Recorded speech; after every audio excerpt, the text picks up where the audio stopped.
Hey, welcome back for more Drummer Daily. I'm so happy you could join me. This is episode number 139, and my name's Daniel Hadaway, in case you didn't know that. I am back again, as I am most of the time, behind my drum kit today, and sitting here recording is my favorite place to record these podcasts because I just feel like a drummer when I'm sitting behind the drum kit, and it inspires me to give better content, maybe. I don't know, but you might think this is awful, and then, oh well.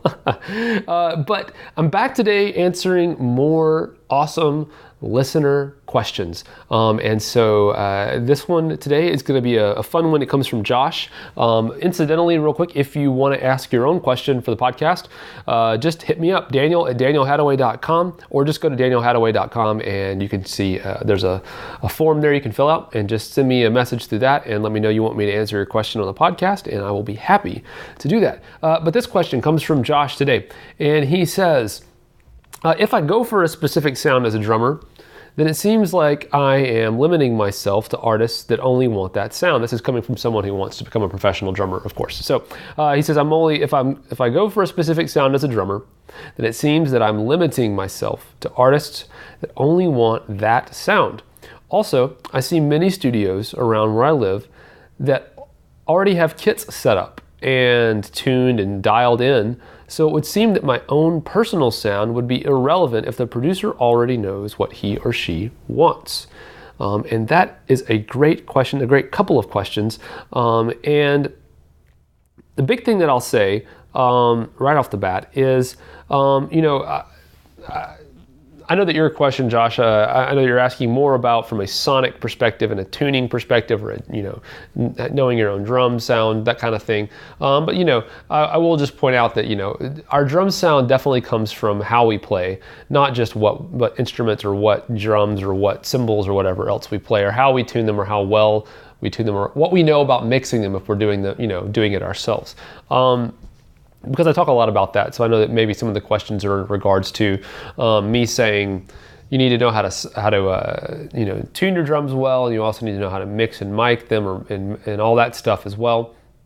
So I know that that's more of what you're asking about, but I just want to point out for everyone else that our sound comes from not just like I said, the tuning or the types of drums that we're playing or whatever else. It comes from how we play the drums, the feel that we can play, but also just how we use the sticks to strike the drums. That makes a big difference to our drumming. So if you don't focus on those kinds of things, please do focus. Maybe think about focusing on those kinds of things, because I do think it makes a difference.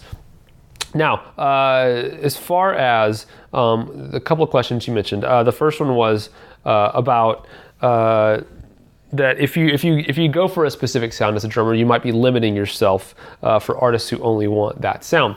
And that is something that I've actually heard from other drummers recently as well. The fear of, how do I know I need to establish my own sound, or maybe I should establish my own sound, but then if I do, people are going to think they're going to pigeonhole me basically into one type of thing.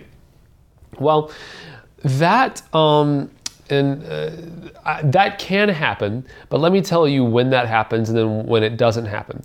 I'm trying to think of a good example. Okay, great example. Star Wars, the movie Star Wars, right? We all know that Harrison Ford played Han Solo in all the Star Wars movies. And early on, that was really his first big role. I believe he had been in another movie. He had been in American Graffiti before Star Wars, but obviously Star Wars was his big breakout role. Well,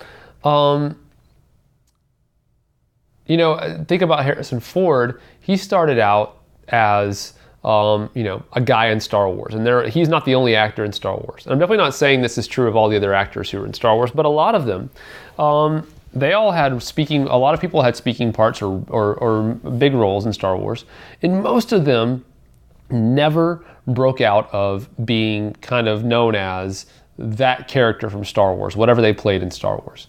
But Harrison Ford, as synonymous as he is when people think of Han Solo, they don't just think of Harrison Ford as Han Solo. They think of Indiana Jones. They think of, I think of like The Fugitive, the movie The Fugitive. I love that movie. Like there's like Clear and Present Danger. Some of those, is that Tom Clancy that wrote those books? Some of those books. Anyway, there's all these other roles that I think of Harrison Ford in when I think of Harrison Ford. And so the difference between Harrison Ford and some of those other actors who weren't able to break out of that kind of pigeonholing that they got themselves stuck in was that Harrison Ford was just a fantastic actor. And in his role as Han Solo, he showed how fantastic he was. He was as convincing as anybody else, in the sci-fi world, as far as that role goes. But he was so good at doing that people realized, hey, he's not just a great sci-fi guy, he's a great actor. And think about it the other way around. If Han Solo, if Harrison Ford had been thought, man, you know what? I don't want to get pigeonholed into this role that I'm about to do in this sci-fi movie called Star Wars. I don't want to always be the sci-fi guy. And what if someone wants, an action adventure guy or a dramatic actor? Well, if I really go for it in this sci-fi role, then everyone's just going to think I'm a sci-fi guy. So instead, I'm just going to kind of like not really not really go all in on this sci-fi role. I'm still going to take the role, but I'm just not going to go all in on it. If he had thought that and pursued it that way, everyone would see it and just think, oh, he's okay. He's an okay actor. Now, he knows what he's capable of as an actor, but he knew that he was holding back because he didn't want to get pigeonholed with the role that he was in. He didn't do that. Instead, he went for it just like he would for any other role and went all in on that role without fear that he was going to get pigeonholed. And he knew that if he was good enough, if he really did it authentically enough and convincingly enough, that people would not just see the aesthetic of what he was putting out, the genre that he was acting in, they would see him and his talent for what it is. And so in the same way, that's what I want to encourage you to do with your drumming is don't be afraid to go all in with your talent in a direction that you think is authentic for you or is a good fit for you. And that includes establishing your sound. Here's another kind of example would be, there's certain sounds when I put out my Instagram videos. There's certain sounds that I more gravitate towards when I'm tuning my drums for each individual video that I do or whatever else, or mix it, for example, mixing those videos. There's a certain type of sound that I go for more often than not because that's what I like more. I prefer. Most of the time. It doesn't mean that I don't know how to do other things. And I've never had a problem where a producer or someone who reached out to me for remote recording or something else ever reached out to me and said, you know what, I love the open sound. I've never had a problem where it felt like someone was like, they weren't scared to say, I want a tight sound, or I want a dead tom sound, or a more muffled snare sound, or whatever else it was.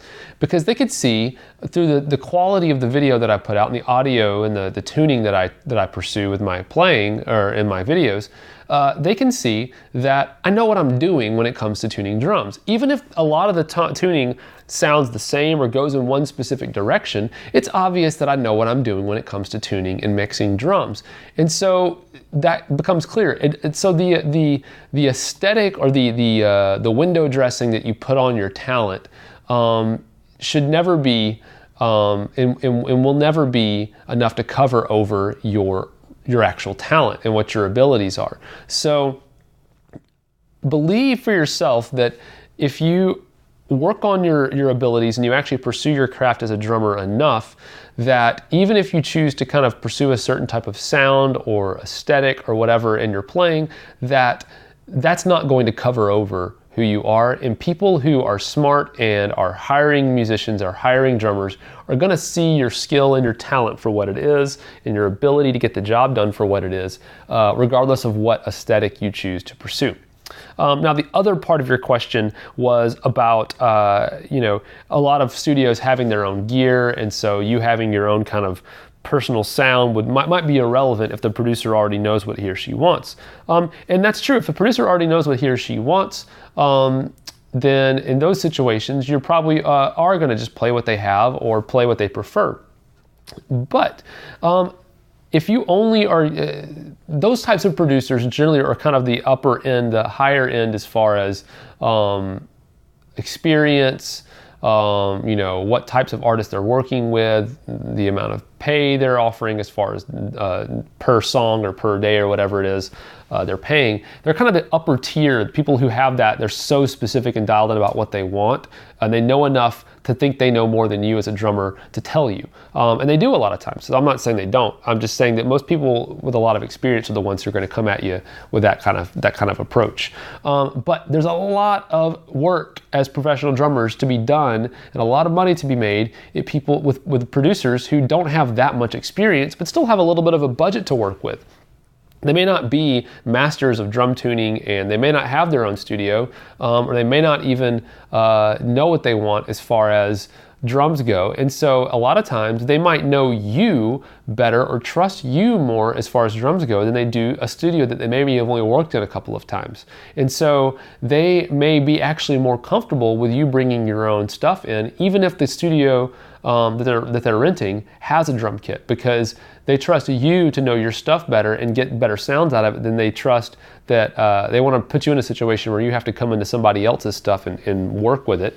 And if they don't know what they're doing either, they're not going to be able to give you any input on making it work for what they need. So they might actually feel more comfortable with you bringing your own stuff, even in those situations. And more work overall is available from those types of producers, those types of artists that are hiring, and the ones who have so much experience, they're going to tell you everything to do exactly like they want it. So I hope that answers your questions, Josh. Again, thank you so much for writing in.